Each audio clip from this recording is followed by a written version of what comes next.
안녕하십니까, 덕후맨입니다.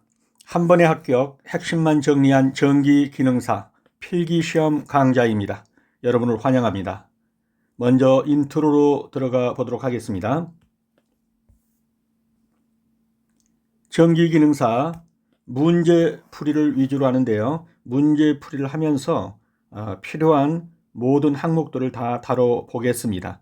그래서 이 문제풀이만 따라오셔도 합격하는데 충분히 합격할 수 있을 것입니다. 오늘은 그 첫 번째 시간 1강입니다.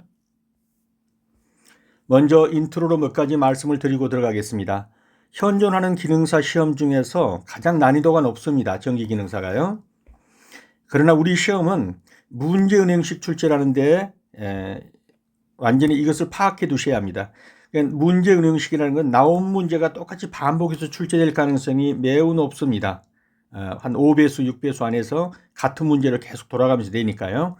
그러므로 가장 좋은 학습 방법은 어떤 겁니까? 기출문제를 반복해서 풀어보는 것입니다. 어떻게 푸는지는 잘 모른다 할지라도 답은 안다. 그러면 되는 거죠. 기출문제를 푸는 과정에서 기초적인 학습을 병행할 것입니다. 그래서 아무런 기초 지식이 없어도 따라오시면 바로 합격권에 들어갈 수 있습니다. 지금 푸는 모든 문제들은 최근에 기출된 문제들이고 그러기 때문에 반드시 다시 나온다. 그렇게 보시면 되겠습니다. 자, 그러면 이제 한번 들어가 보도록 하겠습니다.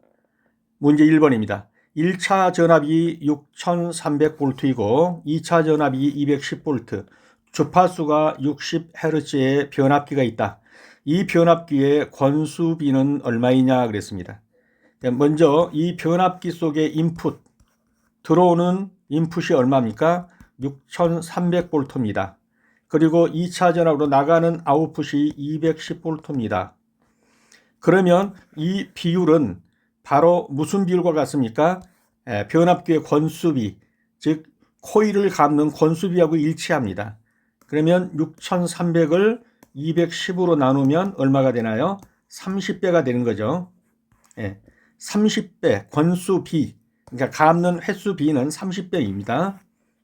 정답은 30이 되겠습니다.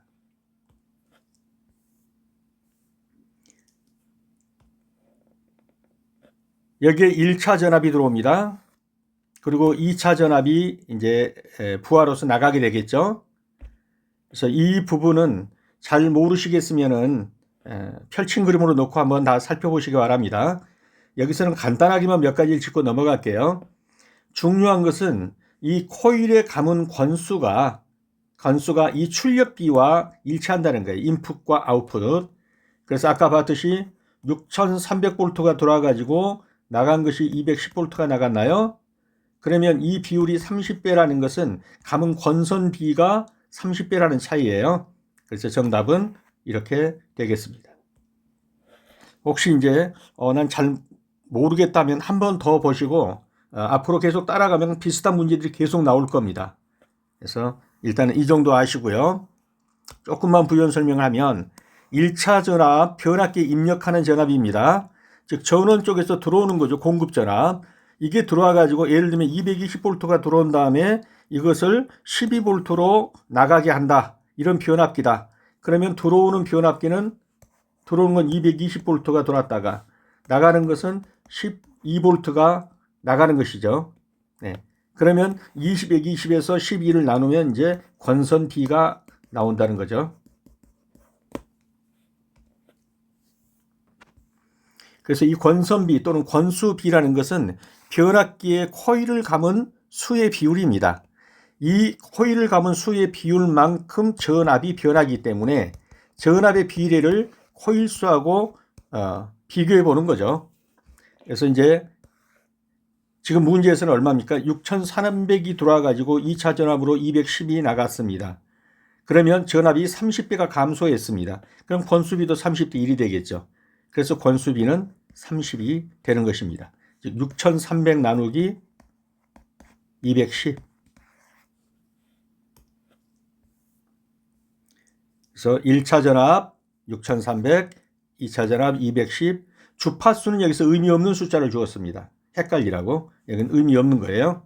이것만 가지고 계산하면 되겠습니다. 2번입니다. EQ는 무엇의 심벌인가? EQ가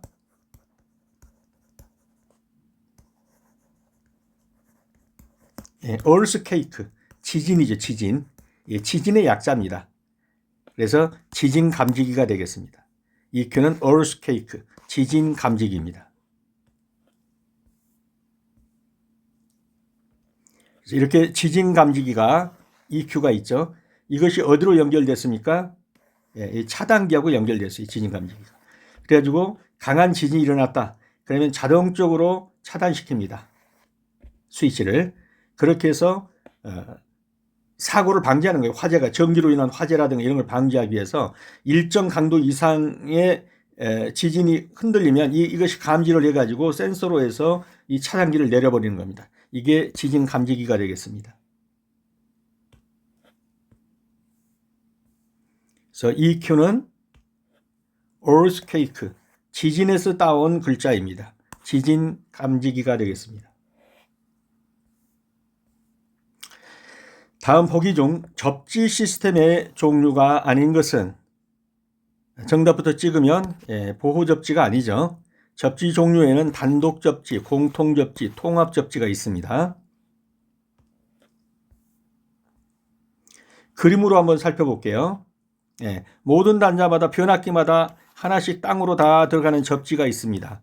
이게 뭡니까? 단독 접지입니다.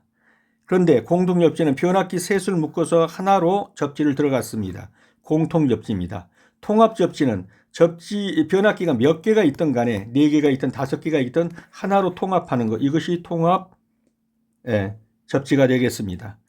보호 접지라는 것은 접지의 종류는 아니고 이 기기를 보호하기 위해서 접지한다 라는 의미에서 보호 접지입니다.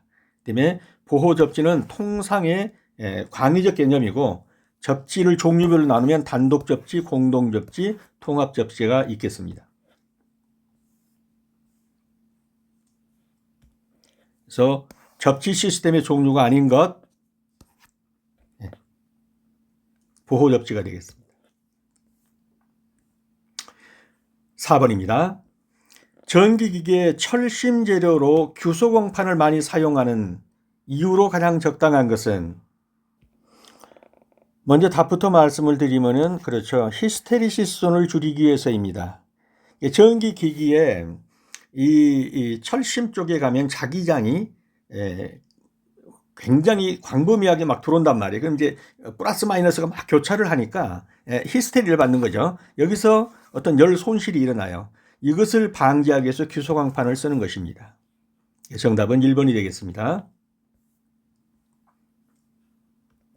좀 더 살펴보죠. 히스테리시스 손이라는 게 무엇인가? 철심, 변압기나 전동기 등의 철심이 들어있죠.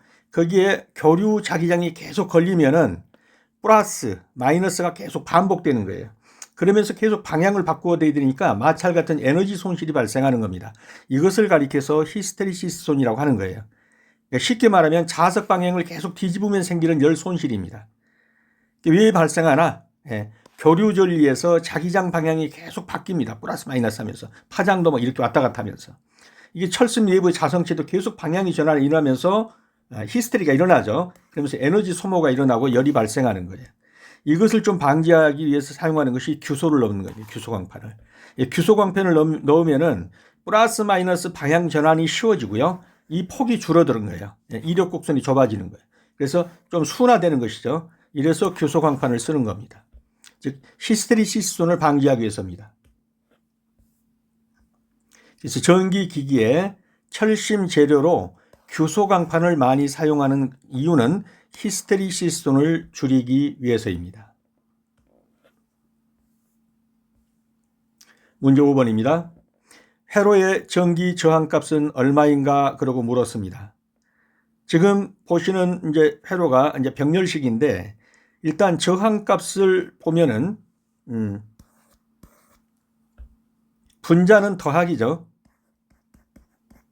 분모는 곱하기고요. 이렇게 하면 뭐가 나오죠? 저항값이 나오죠. 근데 이제 두 개의 저항값을 직렬로 연결했으니까 더해야겠죠. 그러면 10 더하기 10, 10 곱하기 10.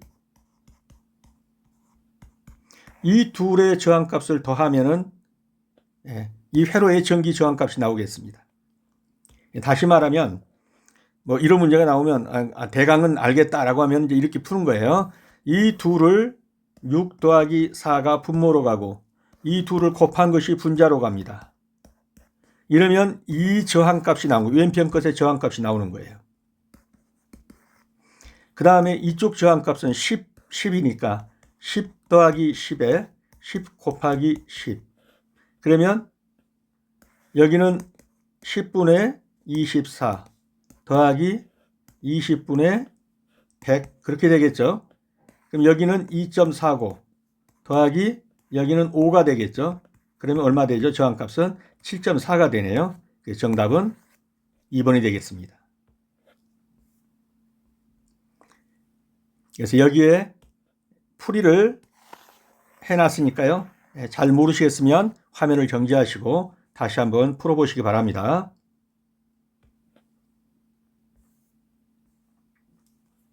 그래서 이 회로의 전기 저항값은 병렬로 되어 있으니까 그리고 이 저항값을 구할 때는 어떻게 했냐? 분자는 더하기, 분모는 곱하기. 직렬로 되어 있으니까 더하기, 곱하기. 이 둘을 더하는 겁니다.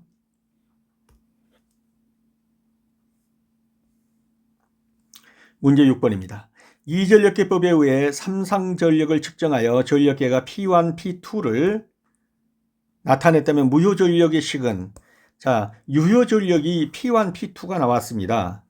그 무효전력은 P1에서 P2를 뺀 것이 무효전력이 되겠죠. 이 유효전력끼리 빼주면 거기에 무효전력이 나오는데 순수하게 P1 마이너스 P2로 하는 게 아니라 앞에다가 루트 3을 씌워줍니다. 이렇게 해서 나타낸 것이 무효전력식이 되겠습니다. 간단히 말하면 P1에서 P2를 뺀 것 그런데 그대로 가는 게 아니라 앞에다가 루트 3을 씌워준 값으로 무효전력식이 나오는 겁니다. 여기서 구하면은 루트 3 가로 열고 P1 마이너스 P2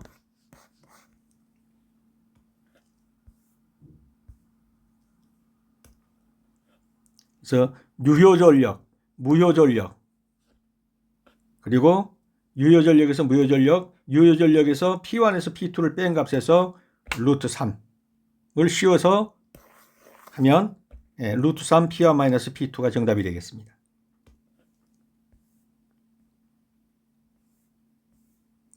7번입니다.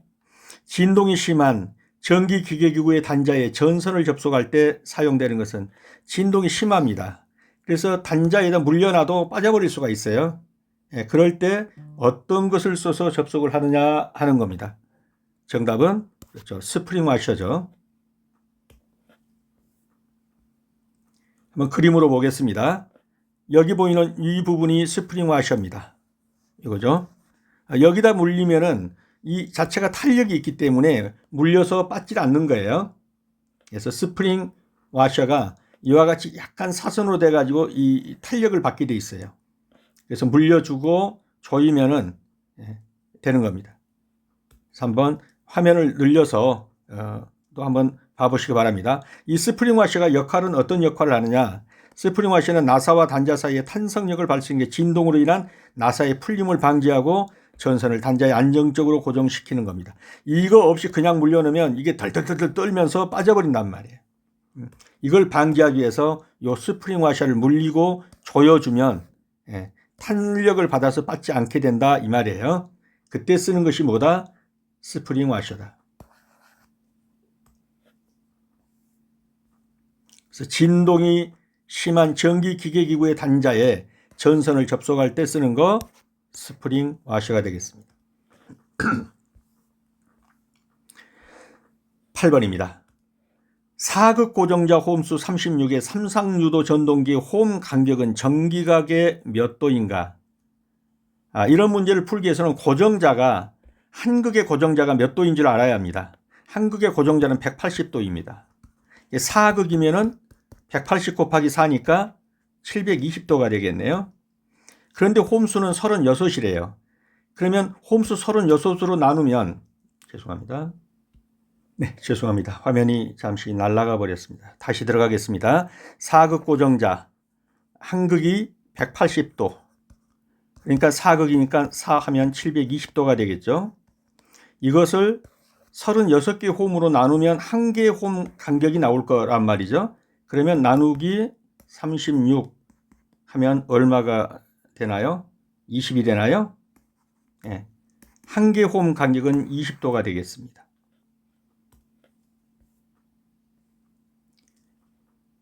그래서 먼저는 한극의 피치를 보시면 이게 180도입니다. 한극이.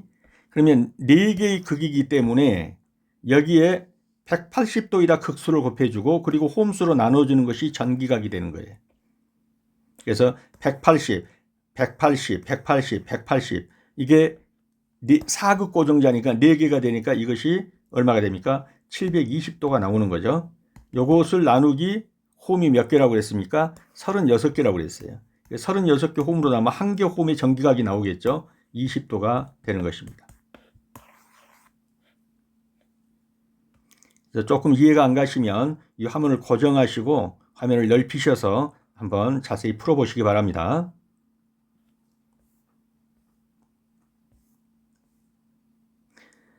문제 9번입니다.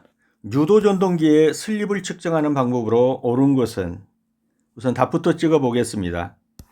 스트로보스코프법인데요. 스트로보스코프법이 이제 어떻게 하는 것인지 한번 보겠습니다. 그보다 먼저 왜 슬립이 필요한가 하는 거예요. 슬립은 뭐예요? 조금 지체하는 거죠. 지체하는 거. 유도 전동기는 회전자와 자개 사이의 속도 차이가 있어야 합니다. 똑같이 가면 안 돼요. 그래야 이 차이가 있어야 전류가 유도된단 말이에요. 얼마나 이 슬립이 있어야 되냐, 얼마나 늦게 가야 되느냐, 편차가 어느 정도냐, 이걸 지금 묻는 거예요. 근데 만약 회전자가 자기와 똑같은 속도로 돌게 되면 유도 전류가 발생하지 않고 토크도 발생하지 않아서 모터가 힘을 낼 수가 없습니다. 그래서 항상 약간 느리게 도는 거예요. 그 느리게 도는 차이를 슬립이라고 하는 거예요. 그 느리게 도는 차이를 슬립이라고 합니다. 그러면서 이 슬립이 어느 정도 되느냐를 측정하는데 뭐가 쓰여요? 스트로보스코프가 쓰인단 말이에요. 스트로보스코프가. 그 스트로보스코프는 어떻게 계산하는 거냐 하면은 이제 여기서는 안 나오지만 ns-n을 ns로 나눠 가지고 곱하기 100을 해주면 몇 프로테이지가 나와요. 요만큼 지체해서 따라가는 거예요.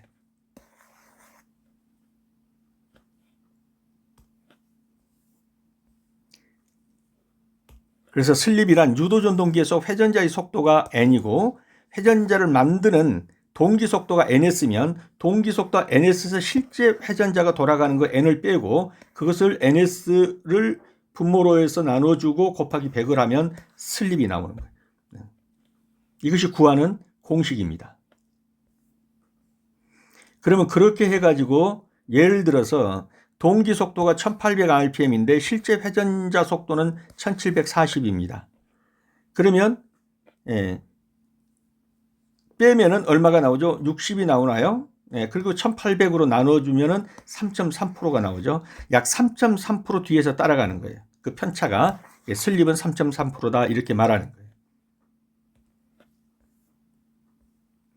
이렇게 측정하는 방법, 지금 말한 그 측정 방법이 스트로보스코프법으로 푼 겁니다. 여기서는 이게 얼마냐, 몇 프로냐라고 묻지 않고 측정하는 법이 뭐냐라고 물었으니까 여기까지만 가면 되는 거예요. 스트로보스코프법이. 근데 좀 더 나가서 숫자를 주고 슬립치를 구해봐라 그러면 몇 프로를 구해야 되는 거예요. 아까처럼. 어떻게 구한다고 그랬죠? ns-n을 ns로 나누고 이것을 곱하기 100분율 100으로 하면 나오는 프로테이지. 이것이 바로 슬립이 된다. 이것을 구하는 것이 바로 스트로보스코프법이다. 10번입니다. 접지저항 저감 대책이 아닌 것은 여기서도 답부터 찍고 가겠습니다. 정답은 1번이죠. 접지판의 면적을 증가시켜야겠죠. 접지극을 깊게 매설하고 연결계수 증가하고 토양을 화학적으로 전기가 잘 통하게 만들어준다. 이런 건 전부 다 접지 저항을 저감하는 거예요. 근데 면적을 감소시키면 접지 저항이 증가되게 돼요. 그래서 이것은 틀린 것이 되겠죠. 1번이 정답입니다. 그러면 이제 접지 저항이 뭔 줄을 한번 보겠습니다. 왜 접지를 하느냐. 접지 저항은 전기 설비를 접지했을 때, 즉 땅에다 묻죠. 전류가 대지로 흘러가는 과정에 생기는 저항값이에요. 왜냐하면 땅 속에서도 전기를 그대로 받아들이진 않겠잖아요. 뭔가 그것을 거절하는 어떤 저항값이 있어요. 이 저항값이 적어야지 만약에 크다 그러면 접지 효력이 안 나타나겠죠. 즉 전기가 땅으로 얼마나 잘 빠져나갔는가 이걸 나타내는 값을 저항치, ohm으로 계산한단 말이에요. 이것이 접지 저항이에요. 접지 저항이라는 접지는 땅에 묻는 것이고 거기에서도 저항이 일어난다. 접지 저항이죠. 그럼 왜 접지가 필요하냐 하는 거예요. 왜 접지가 필요하냐. 누전이 일어났다. 사고가 발생했다. 이럴 때 전류를 안전하게 어디론가 보내야 돼요. 제일 좋은 건 뭐예요? 대지로 땅속으로 흘려보내는 겁니다.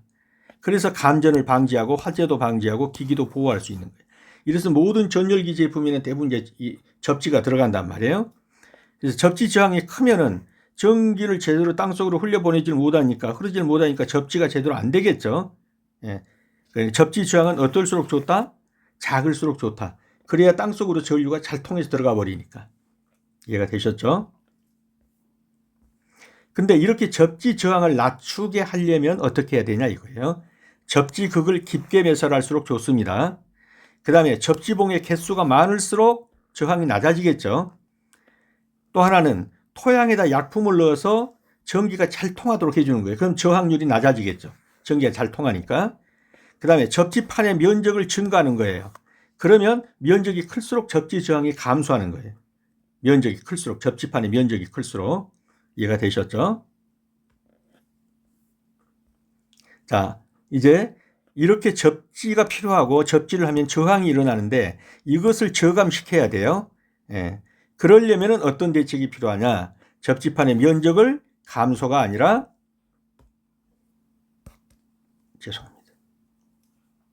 감소가 아니라 증가시켜야겠죠. 그 접지극을 깊게 매설하고 접지봉을 여러 개 연결한다든가 토지 고유에 화학적으로 전기가 잘 통하도록 즉 저항이 적게 되도록 화학적 어떤 처리를 한다든가 이런 저감 대책이 필요하죠. 정답은 1번입니다. 11번입니다. 다음 그림과 같은 회로에서 RC 임피던스는 얼마인가? 이제 이런 문제들이 나오면 이것을 푼다든가 하는 것은 거의 불가능에 가깝습니다. 그리고 묻는 것도 풀하고 나오는 것도 없고요. 다만 공식 정도를 묻습니다. 그러면 임피던스를 물었다는 것은 이것은 어떤 거냐면은 콘덴스의 R 값을 구하라는 거예요. 저항 값을. 얼마나 저항이 일어나느냐 하는 걸 구하라는 거예요. 그래서 지금 보시다시피 이런 그림이라고 뭐예요? 교류에, 이게 지금 교류 표시죠. 교류에 뭡니까? 병렬식이다. 지금 이렇게 표현해 주고 있는 거예요. 밑에 값만 보면은 전기가 잘 흐르는 거예요, 이거는. 이 R분의 1 제곱에 오메가 C 제곱하면 이건 전기가 잘 흐르는 거. 근데 그것의 역수라는 것은 뭐예요? 전기가 잘 흐르지 않는 거. 즉, 뭐예요? 저항값이란 말이에요, 저항값. 그래서 이런 임피던스라는 거, 어떻든 이런 R, 이런 게 나오면은 역수라는 것을 생각해야 돼요. 그래서 똑같은 것에서는 반드시 분자가 1이 나오는 쪽으로 가줘야 이것이 역수가 되겠죠. 정답을 우선 꼽으면 2번이 정답입니다. 이거는 뭐 달리 어떤 말이 필요가 없고 눈도장 찍는 길밖에 없습니다. 그럼 이제 좀 더 깊이 들어가 봅니다. 지금 이 회로도는 뭘 말합니까? 병렬식이며 교류라는 것을 말해주고 있어요. 회로도는 교류의 저항 R과 capacity C. 요건 지금 R이죠. capacity C는 뭐예요? 축전지로 들어가는 전기예요. 이 전류의 전체는 뭐예요? 저항값 플러스 이 capacity 축전지로 들어가는 전기가 합해서 전류가 되는 거죠. 그래서 이것이 병렬로 연결된 앙실 병렬 회로이다. R은 저항이고 R은 저항이고 C는 커패시티, 축전기로 들어가는 거죠. I는 전체 전류입니다. IR은 저항으로 흐르는 전류예요. 그 다음에 IC는 커패시티로 흐르는 전류입니다. 병렬 회로니까 전압은 같습니다. 전류가 나누어지지 전압은 같습니다. 여기서 그러면 임피던스란 건 뭐냐? 이것이 저항값인데 이게 직류에서는 우리가 일반적으로 R이라고 써요. 근데 교류에서는 임피던스 Z로 표시를 합니다. 물론 단위는 옴이죠. 그래서 교류에서는 이 저항을 임피던스라고 한다. 이건 저항값, 직류의 저항값과 같은 개념이다. 그렇게 보시면 되고요. 직류 회로에서는 단순히 저항 R만 생각하면 되지만은 교류로 오면은 저항값 R에다가 코일의 리액턴스 XL과 콘덴서의 리액턴스 XC까지를 다 계산해 준 것이 바로 임피던스 값이 된다. 이렇게 보시면 되겠습니다.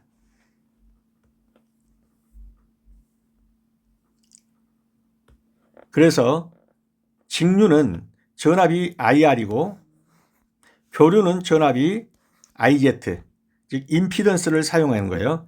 그리고 이 임피던스 식은 이렇게 되는 거예요.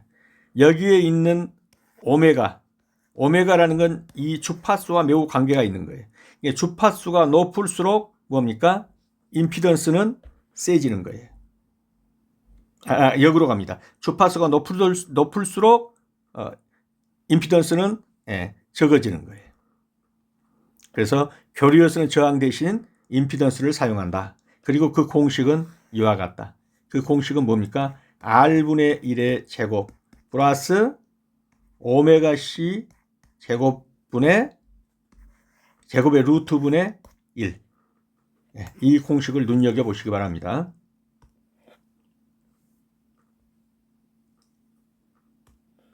그래서 RC 회로에서 이 식은 뭐냐면 전기가 잘 통하는 거예요. 잘 흐르는 정도를 나타내는 값이에요. 이 값이. 그런데 그 역수로 가면 이 값이죠. 이것이 임피던스입니다. 그래서 이것을 뭐라고 그러냐면 어드미턴스라고 그러죠. 요 값을.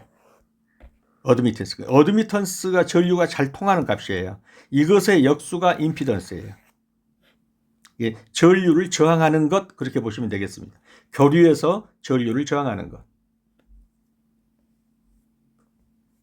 그리고 그 저항하는 값은 요걸 보는 거예요. 요걸. 이 임피던스 값은 이렇게 된다. R분의 1, 즉 뭡니까? 저항의 역수의 제곱에 플러스 오메가, 이건 주파수란 말이에요. C 제곱 루트분의 1입니다. 12번입니다. 변압기의 권선 배치에서 저압 권선을 철심에 가까운 쪽에 배치하는 이유는? 정답부터 찍으면 절연 문제 때문이죠. 그럼 왜 절연 문제인지를 한번 이제 보겠습니다. 지금 이쪽에 보시면 저압권선이라고 되어 있죠. 이게 저압권선입니다. 이쪽에 보시면 고압권선이라고 되어 있죠. 고압권선입니다. 이것은 그림의 편의를 위해서 이렇게 그렸을 뿐이지 실제로는 이 저압권선 안에가 있는 것이 이게 뭡니까? 철심이에요. 철심. 네, 철심 있죠. 여기 철심이에요. 철심. 이 철심을 바로 둘러싸고 있는 것이 저압권선이에요. 이 저압권선 위를 또 둘러싼 것이 바로 이 고압권선이 둘러싸고 있단 말이에요. 그러니까 여기서 묻는 거는 왜 고압권선을 이 철심 가까이에 두지 않고 철심에서 저압권선을 가까이 둘까 하는 거예요. 고압권선이 아닌 저압권선을 철심에서 감고 그 위에다가 다시 고압권선을 둔다. 왜 그럴까 하는 거예요. 절연성 때문에. 이 고압이 흐르면 아무래도 코팅이 되어 있다고 해도 어느 정도의 그 전류의 흐름이 어느 정도 영향을 미칠 수 있어요. 그렇기 때문에 절연을 위해서 안쪽으로 철심 가까이 쪽은 뭘 둔다? 저압 전선을 두고 권선을 두고 이 권선은 코일이다 이렇게 보시면 되겠습니다. 감은 거 이렇게 감은 거. 고압 권선을 바깥쪽에 둔다. 그리고 이 내용은 이제 잘 모르시겠으면 한번 쭉 읽어 보시고요. 지금 보시면 여기에 철심이 요 그림을 이렇게 놓고 보면 이렇게 되죠. 가운데 철심이 있고 요렇게 저압 권선이 돌고 마지막에 고압 권선이 돈단 말이에요. 이게 철심 가까이에다가 왜 저압 권선을 두느냐 하는 것은 고압 권선으로부터 오는 어떤 전류의 절연을 위해서 그렇게 한다. 그래서 변압기의 권선 배치에서 선을 배치하는 데 있어서 저압 권선을 철심 쪽에다 가까운 쪽에 두는 이유는 뭐다? 절연 문제 때문이다. 고압이 철심에서 좀 떨어지게 하려고 하는 거예요. 절연 문제 때문이다. 13번입니다. 다음 중 코일이 가지는 특성 및 기능으로 옳지 않은 것은? 정답은 3번이죠. 코일은 어떻습니까? 교류 전류를 차단하고, 직류가 아니죠. 교류 전류를 차단하고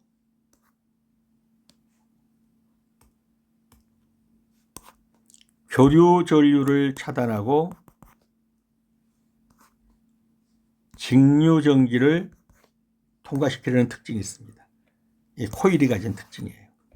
이게 콘덴서하고 다르죠. 코일은 될 수 있으면 복잡한 걸 싫어해요. 질서 정연하고 뭐 교류가 이렇게 파장을 그리면서 막 이렇게 들어오는 것 자체를 싫어합니다. 그래서 이것을 차단시키라는 거예요. 교류를. 그래서 변화도 이거 안정시키려고 하는 거예요. 이 코일의 특성이에요. 이게 좀 양반집이다 이렇게 생각하면 되시겠어요. 그래서 복잡한 걸 싫어한다. 난동질하고 이런 거. 그래서 변화를 안정시키려 한다. 또 교류 막 이런 폭을 가지고 오는 이런 것들을 싫어해서 이걸 차단하려고 한다. 상호 유도작용을 합니다. 직류를 차단하고, 아까 이제 봤죠. 이거는 직류가 아니고 교류를 차단하고 직류를 통과시키려고 한다. 그 다음에 공진하는 특성이 있다. 공진하는 특성이 있습니다. 그러면 여기서 틀린 것은 3번이 되겠죠. 자, 이제 공진이 뭔지를 조금만 볼게요. 특정 주파수에서 전기 에너지가 매우 강하게 반응하는 현상. 코일하고 콘덴서가 함께 평형을 유지할 때 강하게 어떤 전기 에너지가 반응이 일어나는데 이걸 가리켜서 공진이라고 합니다. 이 내용을 한번 읽어보시기 바랍니다.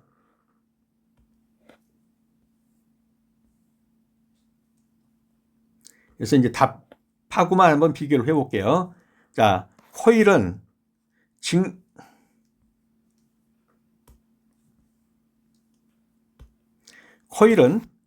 직류는 잘 통과시키는데 교류는 방해를 받는다고 그랬죠. 코일은 질서 정연한 걸 좋아합니다. 근데 콘덴서는 어때요? 직류를 차단하고 교류를 잘 통과시킵니다. 그러니까 코일과 콘덴서는 정반대다. 그렇게 보시면 되겠어요. 그래서 코일과 콘덴서는 서로 반대의 성질을 가지고 있다. 코일은 교류를 방해하고 직류를 잘 통과시키는데 왜냐? 코일은 전류의 변화를 싫어한다는 거예요. 뭐 플러스 마이너스 왔다 갔다 하고 뭐 일정하지 않고 이런 것을 싫어해서 이게 이제 교류 전압이잖아요. 이 교류를 싫어해요, 교류를. 그래서 이것을 순화시키고자 하는 거예요. 정렬시키고. 이게 코일의 특성입니다. 그래서 코일이 가지는 특성 및 기능으로서 옳지 않은 것은 일단 옳은 걸 보면 전류의 변화를 안정시키려고 해요. 복잡하거나 어지러운 걸 싫어합니다. 상호 유도작용의 특성이 있고 공진하는 특성이 있다고 그랬죠. 코일은 직류 전류를 좋아해요. 받아들이죠. 차단이 아니고 교류 전류를 통과가 아니라 차단해요. 싫어해요. 그래서 코일이 가지는 특성기는 교류 전류를 차단하고 직류 전류를 통과시키려는 특징이 있습니다. 14번입니다. 다음 보기 중 자기 저항에 영향을 미치는 성질이 아닌 것은? 정답부터 찍으면 전류죠. 전류가 자기 저항을 일으키긴 하지만은 그 근원은 돼요. 그렇지만 자기 저항에 영향을 미친다고 볼 수는 없어요. 그럼 자기 저항에 영향을 미치는 거 한번 봐보죠. 자기 저항이 뭐냐? 자기장이 지나가는 것을 방해하는 정도. 이것도 저항이에요, 저항. 그래서 전기회로의 저항과 비슷한 개념이다. 저항 공식은 이렇게 되는데 이 저항 R은 뮤 에어리어 분의 L 랭스. 그러니까 이 저항은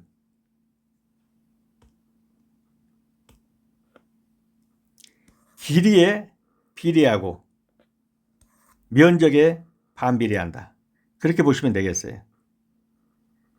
뮤는 뭐냐면 투자율이에요. 투자율. 얼마나 잘 통하느냐 하는 거예요. 그래서 자기 저항은 뮤 에어리어의 L 랭스 길이, 이게 바로 R입니다. 그래서 길이가 길수록 자기장이 지나가기 어려워지겠죠. R이 증가하는 거예요. 저항이. 그 다음에 면적이 넓어질수록 저항은 줄어든단 말이에요. 그 다음에 투자율은, 예를 들면 공기는 투자율이 작아요. 자기장이 잘 안 통과합니다. 그러나 철심은 굉장히 잘 통과해요. 이게 투자율이 크다고 하는 거죠. 이게 뮤 값입니다. 근데 여기에는 지금 전류는 안 들어가잖아요. 영향을 미치는 것에. R은 뮤 에어리어, 면적이죠. 면적. 분의 랭스 L. 그러니까 뭐에 뮤하고 에어리어 면적하고 길이에 비례하든 반비례하든 하는 거예요. 전류는 여기에 들어가질 않아요. 전류는 여기에서는 영향을 미치지 않습니다. R에는. 그래서 보기 중 자기 저항에 영향을 미치는 성질이 아닌 것은, 그러면 자기 저항 R은 뭐다? 뮤 A분의 L이다. A는 에어리어, A-R-E-A, 에어리어. L은 랭스, 길이가 길수록 저항이 길어지겠잖아요. 면적이 넓을수록 저항이 적어지겠죠. 그래서 R 값입니다. 그래서 전류는 여기에 상관이 없습니다. 15번입니다. 전해에게 전류가 흘러 화학 변화를 일으키는 현상을 무엇이라 하는가? 전기분해죠. 전해액이라는 것 자체가 전류가 흐르는 그런 액체가 전해액입니다. 이게 들어가게 되면, 예를 들면 물속에 들어가면 여기에 전기를 가면 어떻게 됩니까? 수소와 산소를 분리시키죠. 이렇게 일어나는 것을, 이러한 화학 변화를 가리켜 전기 분해라고 하는 겁니다.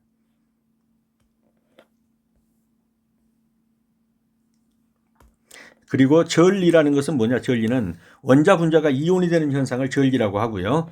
전기 분해, 그다음에 전해액이란 전류가 흐를 수 있도록 이온이 들어있는 액체, 전기를 통하게 하는 액체가 바로 전해액이 됩니다. 이 전해액에다 전기를 통하면 화학 변화가 일어납니다. 이걸 가리켜서 전기 분해라고 합니다.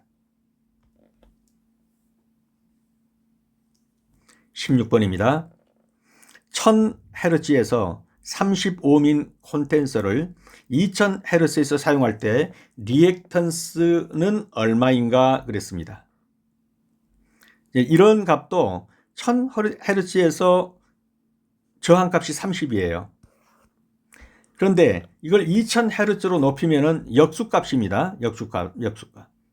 그러면 콘덴서를 2000으로 높였다면은 이것이 2배로 올랐잖아요. 그럼 이것의 2배의 역수는 뭐가 돼요? 2분의 1배죠. 그러니까 35m가 곱하기 2분의 1. 그러면 15ohm이 되겠죠. 그래서 리액턴스 값은 15ohm이 되겠습니다.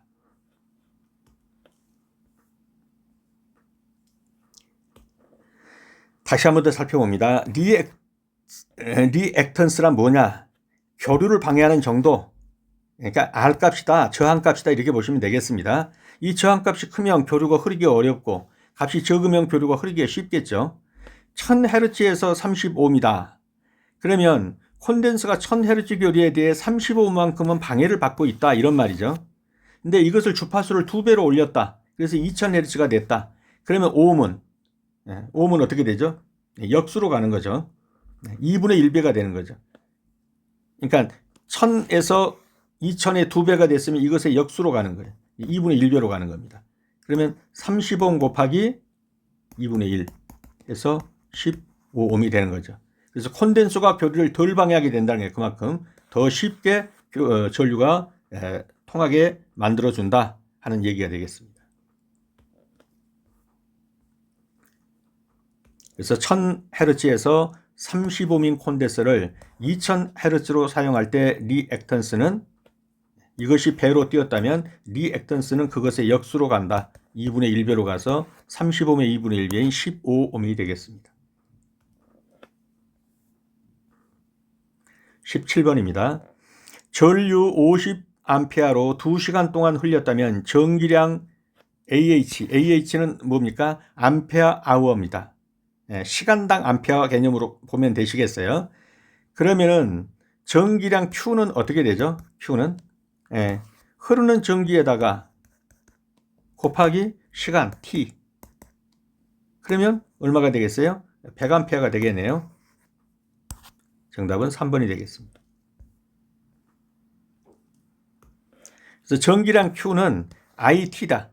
전류에다가 시간을 곱한다. 전류가 50A고 시간이 2시간이니까 100A잖아요. 그러면 암페어 아워는 얼마가 되겠느냐?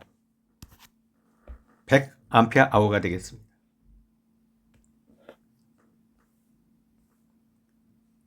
자선의 중간에 있는 애자의 명칭은 답을 나왔네요. 구형애자라고 합니다. 전선줄 가다 중간에 들어있는 거 있죠? 이게 구형애자입니다. 중간에다가 있잖아요. 애자가 이 절연체죠. 요거는 인류애자라, 장력애자라고 그랬고, 이렇게 자는 거. 그 다음에 핀애자, 이게 전봇대 위에 이렇게 만드는 거 있죠. 이게 핀애자입니다. 그 다음에 특별히 어떤 필요한 것들에 곡선으로 하는 게 곡핀애자. 이렇게 생겼어요. 여기서 묻는 것은 전선줄 사이에다가 공 모양. 그러면 구형애자가 되겠습니다. 19번입니다. 직류를 교류로 변환하는 장치는 교류를 직류로 변환하는 장치는 정육이죠. 직류를 교류로 변환하는 장치는 역변환이에요. 역변환 또는 인버터 장치라고 그러죠. 그래서 순변환 장치는 정육이라고 하고 역변환 장치는 인버터라고 하는 거예요. 그래서 여기는 직류를 교류를 직류로. 요건 순변환이죠. 순변환. 요거는 정육이 가는 거죠. 근데 직류를 교류로.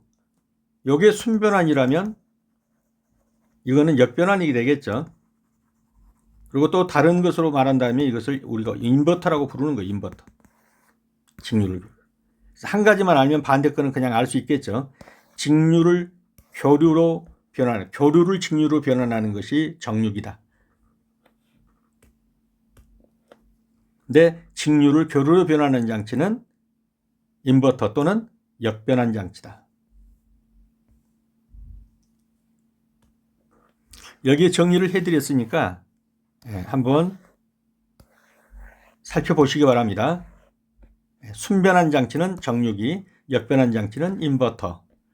순변환 장치 정육이는 교류를 직류로 바꾸는 것이고 역변환 장치 인버터는 직류를 교류로 바꾸는 것이다. 예를 들면 휴대폰 충전기라든가 어댑터 이런 것들은 전부 뭐예요? 정육이에요. 미세한 그 전자장치에 들어가는 거 있잖아요. 이런 것은 교류를 직류로 바꾸어 들어갑니다. 교류는 세잖아요. 이것을 약점 비슷하게 이렇게 해서 들어가는 겁니다.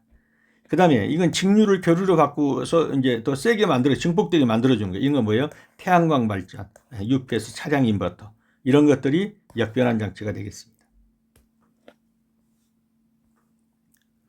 문제 20번입니다. 슬립이 일정한 경우 유도 전동기의 공급 전압이 2분의 1배로 감소하면 토크는 처음에 비해서 어떻게 되겠느냐. 이 토크가 뭐하고 비례합니까? 예, 전압의 제곱에 비례합니다. 근데 전압의 제곱에 비례하는데 전압이 2분의 1이 됐습니다. 그러면 2분의 1의 제곱이니까 얼마가 되는 거예요? 4분의 1이 되죠. 4분의 1배가 됩니다. 그래서 이 토크는 전압의 제곱과 비례한다. 이걸 아셔야 여기다가 이제 대입을 시키면 2분의 1의 제곱이니까 4분의 1이 나오겠죠. 그래서 유도전동기의 토크와 전압과의 관계에서 슬립이 일정하다면 유도전기의 토크는 뭐하고 비례한다? 전압의 제곱에 비례한다. 그래서 전압이 2분의 1배가 되면은 2분의 1의 제곱이니까 4분의 1이죠. 그래서 T는 4분의 1T가 돼서 4분의 1이 정답이 되겠습니다. 네, 오늘은 여기까지입니다. 수업하시느라 수고 많으셨습니다. 다음 시간에 다시 뵙도록 하겠습니다. 조그만 첨언을 한번 더 드려드리면요. 오늘은 처음 시간이라 좀 어려웠을 수도 있습니다. 그러나 몇 번 더 가시다 보면 계속 반복되는 문제들이 나오게 되고 매우 익숙하게 될 겁니다. 그래서 좀 인내를 가지시고 따라와 주시기 바랍니다. 네, 다음 시간에 다시 뵙겠습니다. 감사합니다.